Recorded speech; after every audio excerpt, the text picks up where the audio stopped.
at. But I've wondered about the merits of the deal.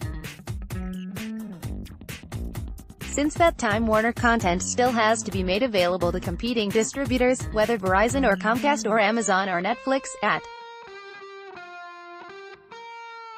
Recode executive editor Peter Kafka gamely asked at. His answer came down to Netflix.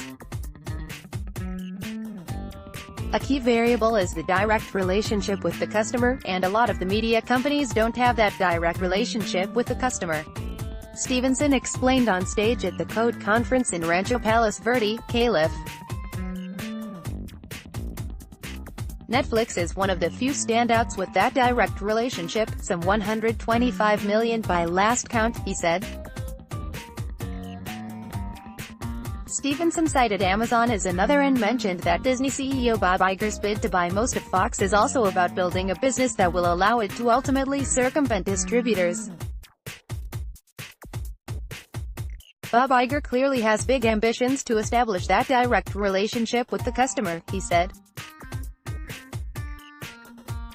It's about being vertically integrated. Separately, he praised Iger on his quick canceling of the renewed ABC series, Roseanne, after the star posted a racist tweet about Valerie Jarrett, senior advisor to President Obama.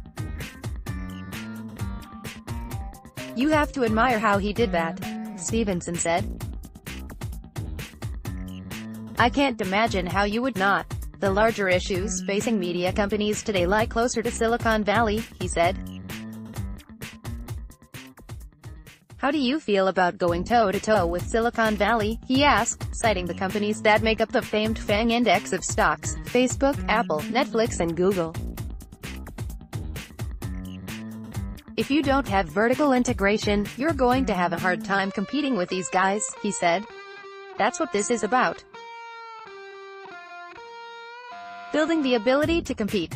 Stevenson envisions the higher profit he can extract by marrying Time Warner's content with at.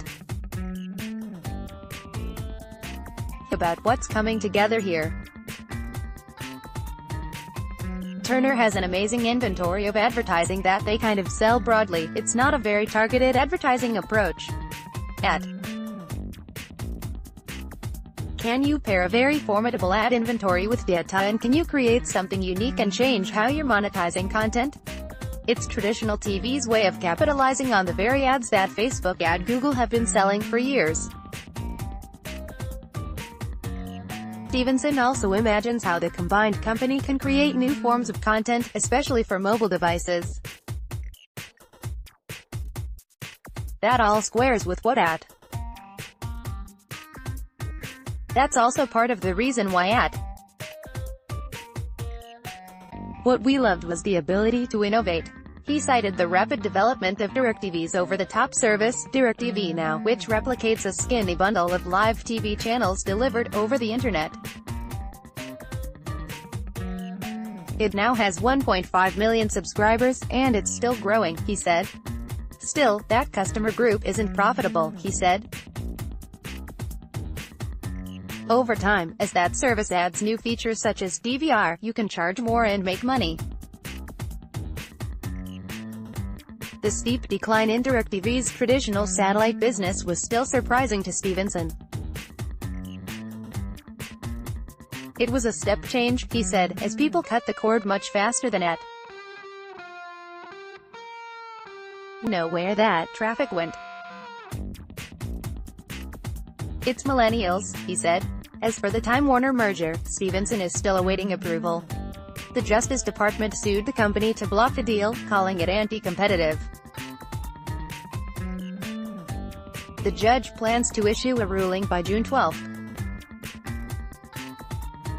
Experts anticipate a win for at. Right now we're just focused on winning this thing. Stevenson also sounded off on at.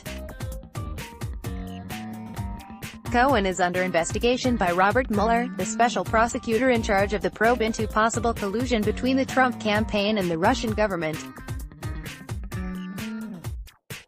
It was a bad decision, he said. It was a bad mistake. I don't know how else to say it. You can watch the full Code Conference interview here. Sign up for our Recode Daily newsletter to get the top tech and business news stories delivered to your inbox. By signing up, you agree to our privacy policy and European users agree to the data transfer policy.